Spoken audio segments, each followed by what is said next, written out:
dapat nating maintindihan tungkol sa pananalangin. Ang panalangin po ay paghiling. Paghiling sa Diyos. Parang request o petisyon sa Diyos. Panginoon, tulungan mo po ako. Nahihirapan po akong humanap ng trabaho. Kailangan ko pong kumita para sa aking asawa at mga anak. Bago ka umalis ng bahay, dahil ilang araw ka na naghahanap, wala kang makita, subukan mo kapatid, manalangin ka muna. Sana po makakita ako ng employment. Lumakad ka man, may kasama kang Diyos. At ang Diyos po ay hindi magpapabaya sa mga taong sumasampalataya at dumadalangin sa Kanya. Yan po ang dapat nating maging tiwala.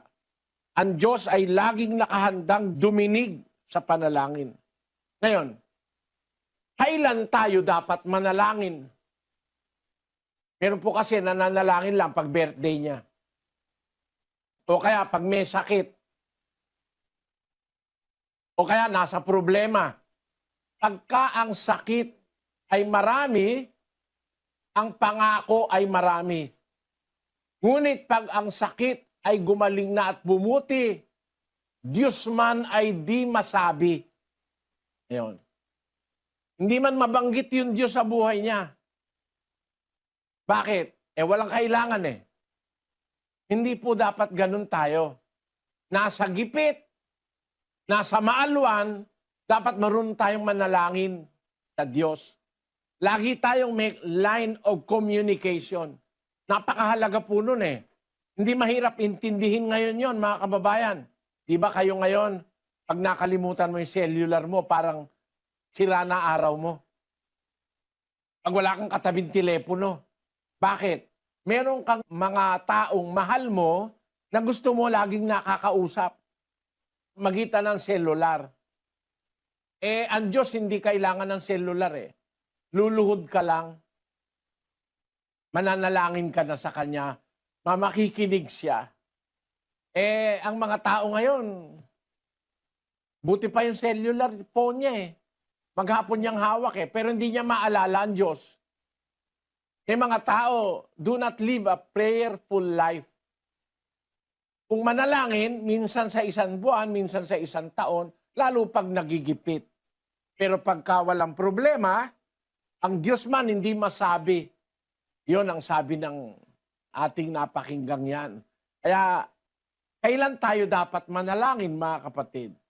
Ang sabi po ng talinghaga ng ating Panginoong Hesus sa 18:1 ng Lucas ay ganito. At sinalita niya sa kanila ang isang talinghaga na sila'y dapat magsipanalangin lagi at huwag mangang lupaypay. Na sinasabi, may isang hukom sa isang bayan na hindi natatakot sa Diyos at walang taong pinagpipitaganan.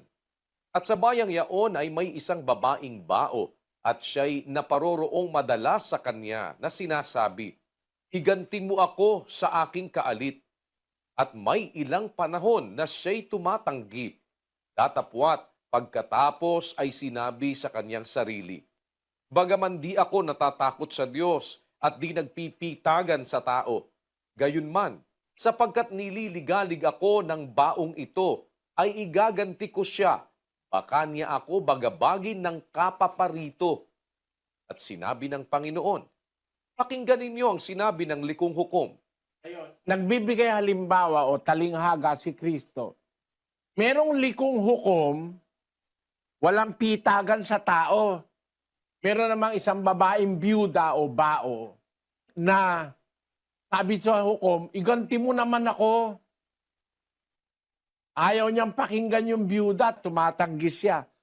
Pero kung kinukulit siya ng byuda, pumayag na siyang iganti niya. Sabi ng Panginoong Hesus, pakinggan niyo kung ano ang sinabi ng likong hukom. Ano ngayon ang konklusyon niya? 7. At hindi baga igaganti ng Diyos ang kanyang mga hirang na sumisigaw sa kanya sa araw at gabi at siya'y may pagpapahinuhod sa kanila? Kung yung likong hukom gagawan niya ng hustisya yung babaeng byuda. Ang Diyos ba hindi naman siya likong hukom. Siya'y matuwid. Ang Diyos ay hustisya. Ang Diyos ba, sa kanyang mga hirang, hindi niya ba igaganti na sumisigaw sa kanya sa araw at gabi? Nakita nyo? Kailangan pala araw at gabi mananalangin tayo.